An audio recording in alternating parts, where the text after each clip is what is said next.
Do you feel like your warm-up time before you play tennis needs improvement?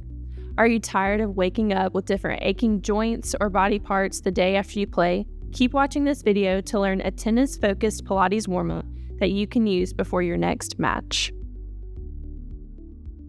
Hi, my name is Skylar Griffin, and I'm a physical therapist at EW Motion Therapy Liberty Park, where I lead our Pilates program.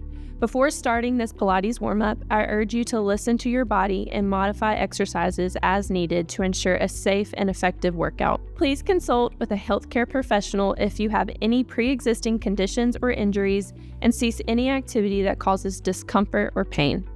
The first thing we are going to do is roll out the fascia of our feet. This exercise can be performed with a lacrosse ball, tennis ball, or a spiky trigger point massage ball. This exercise can aid in pain relief, injury, prevention, flexibility, awareness of body position, and performance by increasing blood flow and loosening the muscles and fascia in your feet. We will start with the ball in the middle of your foot. Without moving the ball, shift your weight onto and off of the ball. Repeat this 5 times. Move the ball under the base of your big toe and the ball of your foot. Without moving the ball, shift your weight onto and off the ball. Repeat this 3 times. Continue this motion by moving the ball under the base of your second toe and so on till you get to your 5th toe. Move the ball to the back of your arch. Without moving the ball, shift your weight onto and off the ball. Repeat this 5 times. Now, move the ball to the front of the arch of your foot. Without moving the ball, shift your weight onto and off of the ball. Repeat this 5 times. Move the ball to the outside edge of the opposite side of your arch. Without moving the ball, shift your weight onto and off of the ball. Repeat this 5 times. Last part, move the ball to the base of your heel. Without moving the ball, shift your weight onto and off of the ball. Repeat this 5 times. Now repeat on the opposite foot. This should take 1 to 2 minutes on each foot. Let's move on to the child's pose. This stretch helps alleviate tension from your hips and back. Start in a kneeling position with your knees directly under your hips and your big toes touching. Slowly sit back on your heels, keeping your bottom touching your heels. Bend forward so your stomach is touching your thighs and your arms are overhead. Inhale and exhale slowly and deeply for 4 to 5 breaths. To come out of this pose, roll up vertebrae by vertebrae, ending with your head last. Repeat 2 to 3 times for 4 to 5 breaths. Our next exercise is the downward dog. This exercise aids in stabilization of the upper body and core, as well as lengthening the hamstrings, calf musculature, and back muscles. Start on all fours with your hands shoulder width apart and your shoulders directly above your wrist. Tuck your toes into the mat and use the leverage to lift your knees into the air. Your body should resemble an upside down V shape.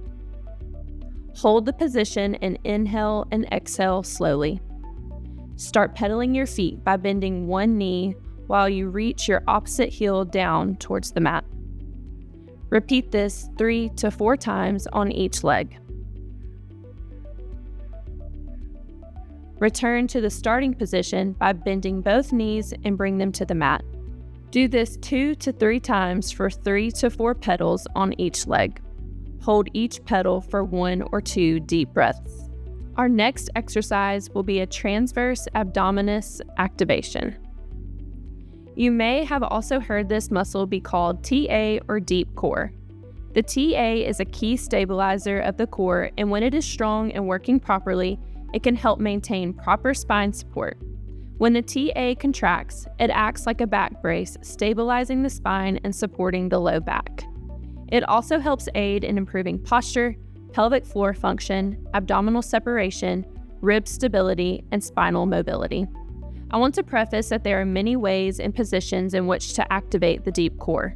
If the position in which we demonstrate here does not work for you, I urge you to modify positioning or seek guidance from a trained professional. This exercise should not cause any pain or discomfort. Start by lying on your back and bending your knees up toward your chest. Position your feet so they are hip width apart. Place 2 fingers just inside your hip bones. When correctly activating the deep core, you should feel the muscle pop into your fingers. Take a nice deep breath in through your nose, trying to get expansion of your chest, back, ribs, and stomach. Breathe out through your mouth, letting all the air out of your lungs. At this end position, try to hold the core contraction you just found while taking normal breaths in and out. Our goal is to be able to hold this position for longer durations rather than repetitions.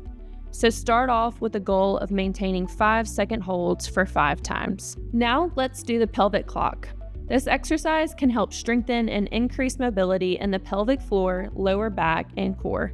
It can help prevent injury and pain and improve circulation to the pelvic organs. Other benefits of the pelvic clock include decreased stiffness, improved balance, and improved posture. Lie on your back with your feet on the floor and knees bent. Imagine a clock face sitting on top of your lower stomach. 12 o'clock being your belly button, 6 o'clock being your pubic bone, 3 and 9 o'clock being your hip bones. Start by gently moving your pelvis between 12 and 6, trying not to move your knees and recruit your glutes. Once you are comfortable with that position, begin moving your pelvis between 3 and 9. Now try to move your pelvis around your entire clock in a clockwise direction. Starting at 12, working your way to 3, then 6 and 9, and finishing back at 12. Perform this 3 to 4 times.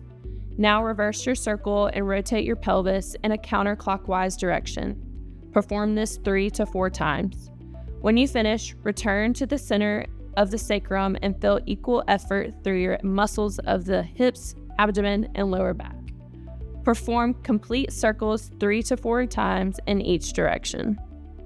The next exercise is called a dead bug. The dead bug is a core exercise that can help improve your coordination, posture, and pelvic stability. Lie on your back with your knees bent and with your spine in its natural curvature.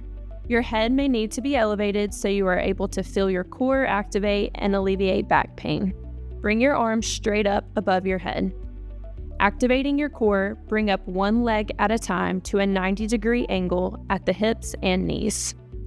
Extend your left arm over your head while you lower your right hip toward the floor, keeping the 90-degree bend in your knee. Breathe in as your arm and leg move away from your center. Exhale as you return to the starting position. Repeat on the opposite arm and leg. Complete 16 to 20 repetitions, alternating sides between repetitions. This exercise is known as the side-lying hip series. The side-lying hip series aids in improving hip musculature strength, mobility, and coordination, as well as core strength. Lie on your side with your lower leg bent at 90 degrees. Your pelvis should be aligned vertically, lengthening your spine and creating a small arch below your waist. Your upper leg should also be bent at 90 degrees with your ankles together. The first part of this series is a clam. With your ankles staying together and your trunk staying still, raise your top knee towards the ceiling. Only lift your leg as high as you can while maintaining your alignment. Repeat 8 to 10 times. The second part of this series is a leg lift. Keep your bottom leg bent and elongate your upper leg. Inhale, point your foot, and lift your leg, stretching it long. Exhale, flex your foot, and press your leg down. Repeat this 8 to 10 times. Repeat on the opposite side. The final exercise is known as an articulating bridge.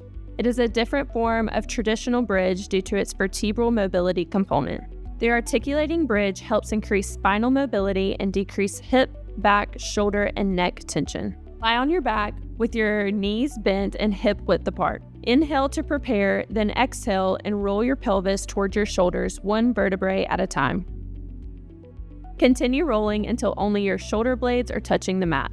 At the top of the bridge, your spine should have a slight C-shaped curve. Pause at the top, then slowly roll back down, articulating your spine one vertebrae at a time.